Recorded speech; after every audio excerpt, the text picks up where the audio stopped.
Bismillahirrohmanirrohim. Assalamualaikum warahmatullahi wabarakatuh. Salam sejahtera bagi kita semua. Perkenalkan, saya Ayu Sugesi dari Program Studi Pendidikan Akuntansi Universitas Muhammadiyah Surakarta. Pada hari ini, saya akan mempresentasikan hasil yang telah saya buat, yaitu mengenai konsep dasar ilmu ekonomi. Konsep dasar ilmu ekonomi. Apa itu ilmu ekonomi? Ilmu ekonomi itu ilmu yang mempelajari asas-asas produksi, distribusi, dan pemakaian barang-barang serta kekayaan serta pemanfaatan uang, tenaga, waktu, dan sebagainya yang berharga. Ilmu ekonomi menurut para ahli itu ada 3. Yang pertama, menurut Adam Smith, ilmu ekonomi merupakan ilmu secara sistematis mempelajari tingkah laku manusia dalam usahanya untuk mengalokasikan sumber-sumber daya yang terbatas guna mencapai tujuan tertentu. Yang kedua, menurut Cash and Fire, ilmu ekonomi itu studi tentang bagaimana individu dan masyarakat dalam mengambil pilihan untuk menggunakan sumber daya yang langka yang telah disediakan oleh alam dengan generasi sebelumnya. Dan yang terakhir, menurut Emma Nulang, merupakan suatu ilmu yang mempelajari masyarakat dalam usahanya untuk mencapai kemakmuran atau kemakmuran suatu keadaan di mana manusia dapat memenuhi kebutuhannya, baik yang berupa barang-barang maupun berupa jasa. Selanjutnya, tujuan ilmu ekonomi.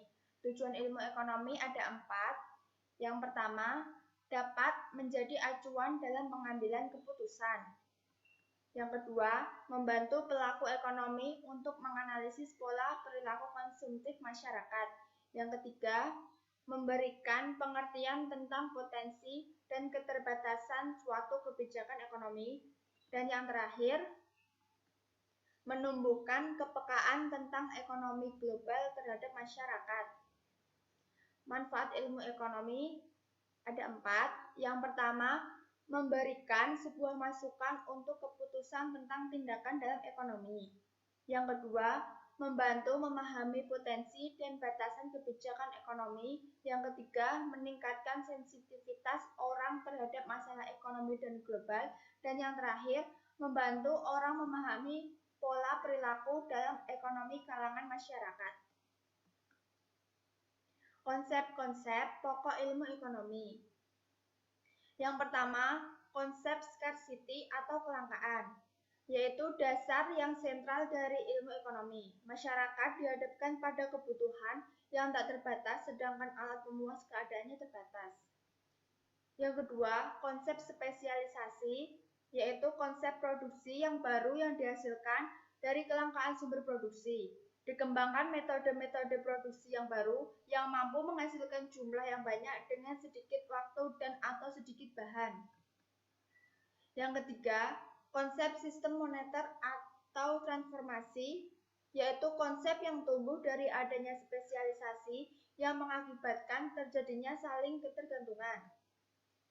Yang keempat, konsep kesejahteraan masyarakat, yaitu konsep keputusan pasar yang dipengaruhi kebijaksanaan atau politik pemerintah guna mencapai kesejahteraan masyarakat. Dan yang terakhir, konsep pasar dalam ilmu ekonomi mainstream. Konsep pasar ini setiap struktur yang memungkinkan pembeli dan penjual untuk menukar jenis barang, jasa, dan informasi. Ruang lingkup ilmu ekonomi itu ada 2, yaitu ekonomi mikro adalah cabang ilmu ekonomi yang mempelajari tentang aspek-aspek individual dari suatu kegiatan ekonomi.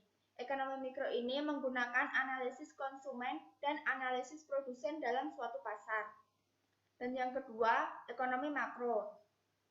Ekonomi makro ini cabang ilmu ekonomi yang mempelajari tentang keseluruhan perilaku ekonomi melalui pemakaian efisien berbagai faktor produksi demi mencapai kemakmuran masyarakat yang maksimum.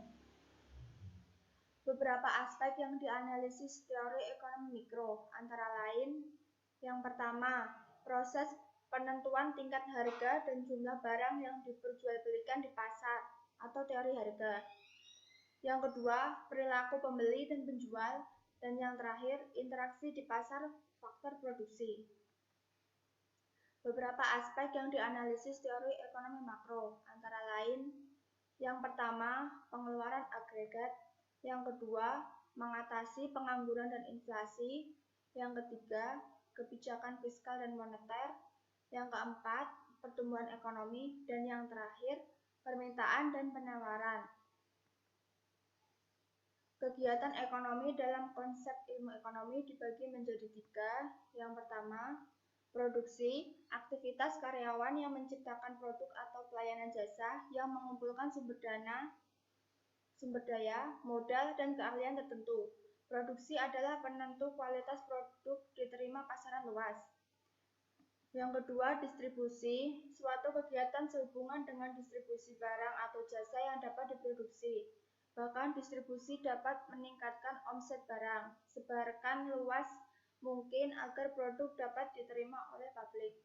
Dan yang terakhir, konsumsi, aktivitas penggunaan produk atau pelayanan jasa. Biasanya mereka membelinya karena butuh dan bermanfaat bagi hidupnya. Hal ini juga ditentukan dengan tingkatan penghasilannya. Terima kasih yang sudah menonton, mendengarkan, dan menyimak hasil presentasi saya kali ini. Semoga dengan presentasi ini dapat menambah wawasan Anda. Dan apabila ada salah kata, baik yang disengaja maupun yang tidak disengaja, saya mohon maaf yang sebesar-besarnya. Wassalamualaikum warahmatullahi wabarakatuh.